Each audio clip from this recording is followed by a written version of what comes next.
gameranx presents the 10 best free iOS and Android games of May 2016. There's a lot of fun mobile games out there and you don't want to pay a dime, so we're here for you. Starting off with number 10. Bejeweled Stars has a basic premise. It's a new Bejeweled game. There's more effects, different ways to match, sound effects, surprises, explosions, and different challenges, and even the ability to control some of the boards yourself. But basically what you're getting here is a new, ramped up Bejeweled game. And at number 9, we have Battleborn Tap. This accessory to the main Battleborn game is a simple tap-and-play RPG style thing. It's a companion to the main game, and although it might not be the most exciting for some people, there's actually a lot to do here. You can unlock and hire different heroes, and then you can command them around. You collect loot from waves of enemies. There's upgrade trees for your characters, and there's in-game achievements, not to mention the fact that you can unlock exclusive rewards for the actual physical Battleborn game on consoles and PC. So if that is a thing you're into, and you are playing Battleborn on console, maybe you want to pop into this. It's free and it'll get you some extra stuff in the main game. It's pretty addictive and light and very much focused on just clicking and tapping things like Adventure Capitalist. So hopefully now you know what you're getting into.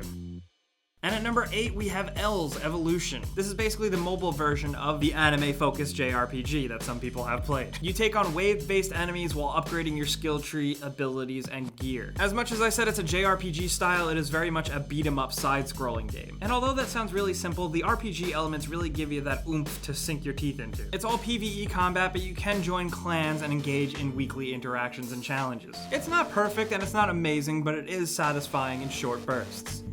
And at number 7, we have Olympus Rising, the top-down, strategy-based MMO-style game set in the Greek mythology universe. So here you build, upgrade, and command big armies, and use them to conquer other areas and other players. The cool thing here, though, is that you can collect legendary heroes like Zeus, and you can upgrade them and make them more badass. Yes, this is definitely one of those games. If you like planning out battles and managing your resources, Olympus Rising might be your thing. While it's cool building up your empire, it's very apparent that this is very free to play, and sometimes the threshold for resources needed are a bit too high. But otherwise, this game is pretty satisfying, not to mention the fact that graphically it looks really cool.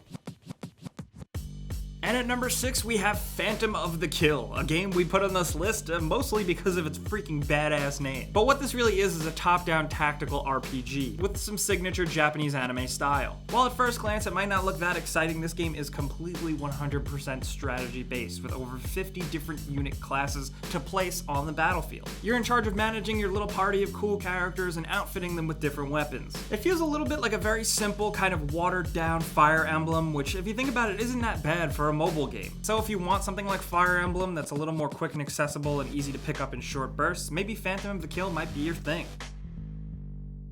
And at number 5, we have Hungry Shark World. I don't know if you guys have ever played a shark game on mobile before, but Hungry Shark World has the same basic premise.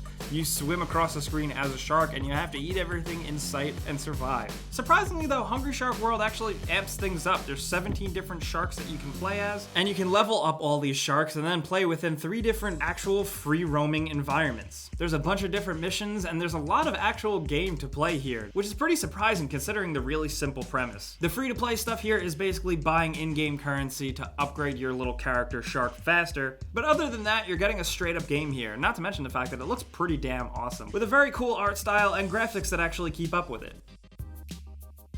And at number 4, we have Leap Day, a fast-paced action platformer. The reason Leap Day earned a good spot on this list, and the reason why it's worth mentioning, is that it's a good little platformer, but the most important thing here is that it gets updated with a new level every single day. Yes, every day the developers upload a new level with completely different enemy types, environments, traps, and things to jump over, and it's up to you to beat your personal bests and get higher on the leaderboard. While one level a day doesn't sound like a lot and might not be satisfying to some people who want to just keep playing more and more, for those who just hop on their phone and play a level real quick, it's nice to know that there's just content waiting for you every single day. But I definitely think this one level every day is a concept definitely worth trying.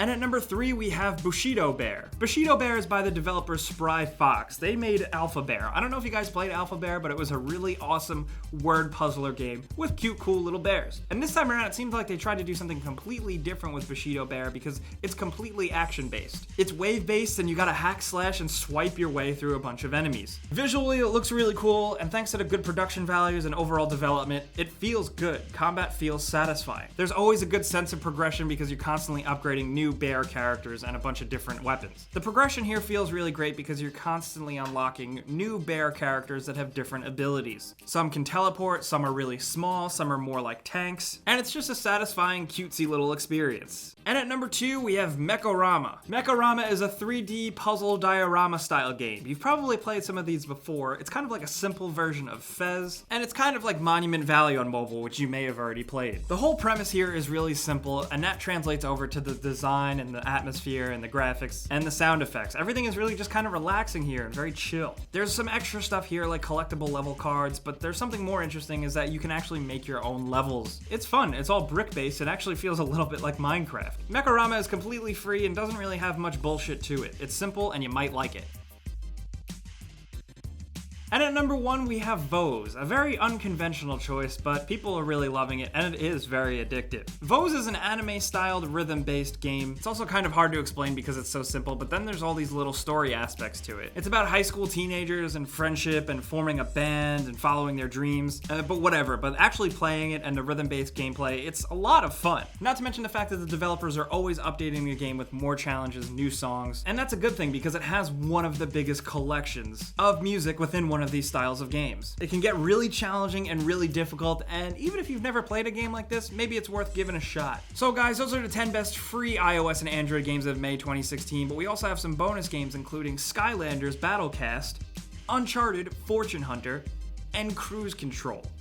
These are the games that we think are worth playing this month, but also that you don't have to pay for. Let us know in the comments anything you want about any of these games or any other games you're playing on your phones, because we're always making lists for mobile games. And be sure to like this video if we helped you find a new game. If this is your first time coming around here though, subscribing is a good idea because we put out videos like this every single day. But as always, thanks for watching, and we'll see you guys next time.